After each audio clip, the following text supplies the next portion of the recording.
Roy Nickerson to be here while I announced that he was awarded the Bronze Star for his service in Iraq and Afghanistan.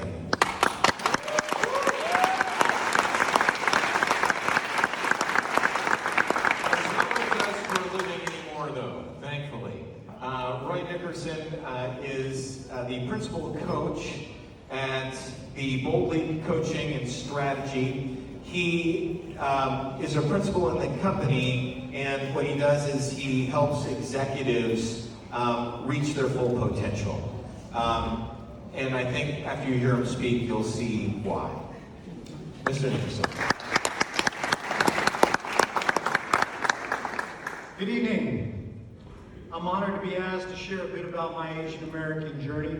This experience is part of that, so I thank all of you guys for the opportunity. In my coaching practice and with the students I teach, I like to say it out loud. You got a problem you're facing? Call it out, say it out loud. Don't put it away, hoping it'll go away. Get it out in the air and poke at it so we can get it solved. If something makes us afraid, say it out loud. Put a name on it. Say, I see you, and I might be shaking in my boots, but I'm ready to face you down. Say it out loud so your friends can say, we have got your back. And if it's something you feel strongly about, tell the world. Wear your heart on your sleeve. Let everyone know I am proud. I am not ashamed. This is all of me, and I'm coming at you, world. So I'm saying it out loud with all I have. And I invite you to say it without fear and with the utmost pride. I am a proud Asian American, and I appreciate you giving me the space to say it.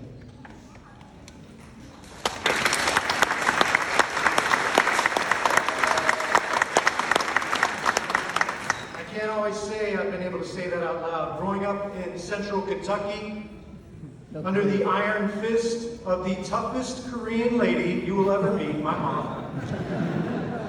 There were nights I wondered, why is she so darn intense? Why doesn't she get off my back? My mom wasn't a tiger mom, she was a dragon mom, she was the first combat veteran in our family, I like to say. Growing up during the Korean War and then those really poor post-war years. At 4 feet 11 inches, she wasn't afraid to get in anyone's face, especially an opinionated teenage boy who thought he always knew better. I was a handful. And I'm ready to admit that now at almost 50 years old. I had a habit of talking back a lot. And that combination of my pig-headedness and her inner strength had all the parts of one of those Netflix Korean dramas that we all like to watch.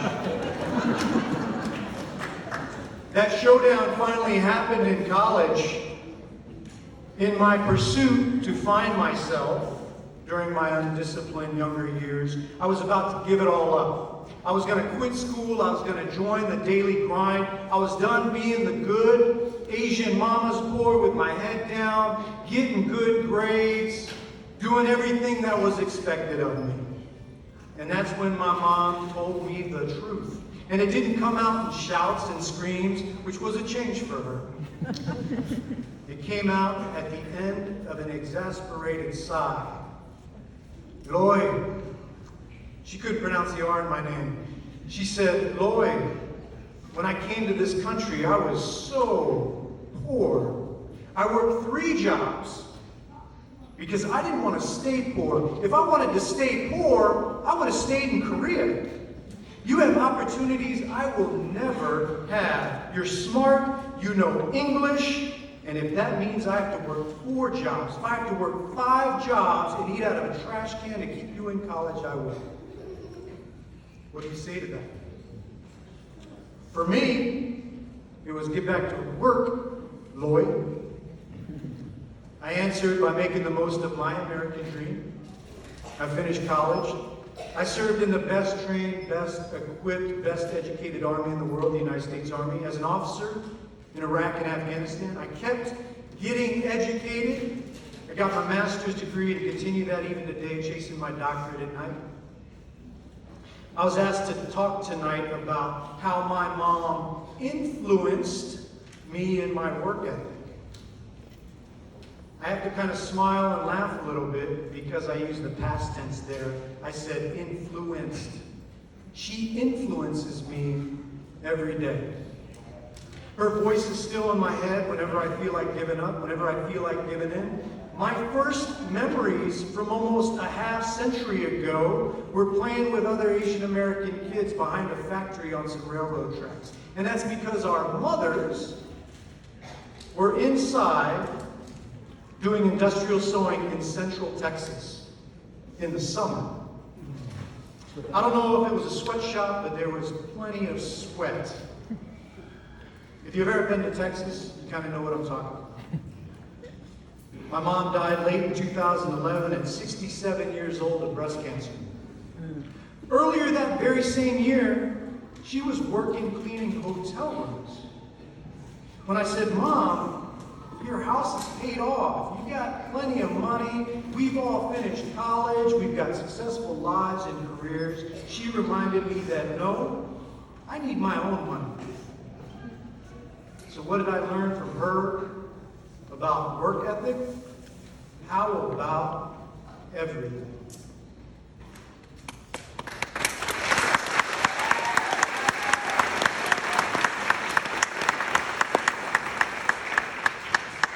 What's interesting is how I tell my AAPI brothers and sisters my immigrant story, and the stories I hear in response aren't that different from my own. We have so much more in common than that which divides us. That's why I'm glad we can come together tonight to celebrate our young leaders.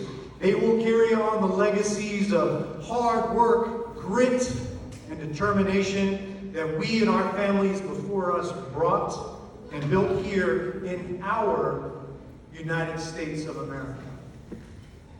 And we together, as an AAPI community here in Cincinnati, can look at them and proudly say, she's one of us. She's one of our own. They continue to prove that it's only the land of opportunity if we seize the opportunities. It's only the American dream if we dare to make our dreams come true. America is only a beacon of hope if we find our light and choose to shine that light. It's only the land of the free because we make the most of our freedom. It's only the home of the brave because we choose to stand tall and be brave even in the face of hate. We look the world in the eyes and we say it out loud. We are proud of who we are. Thank you.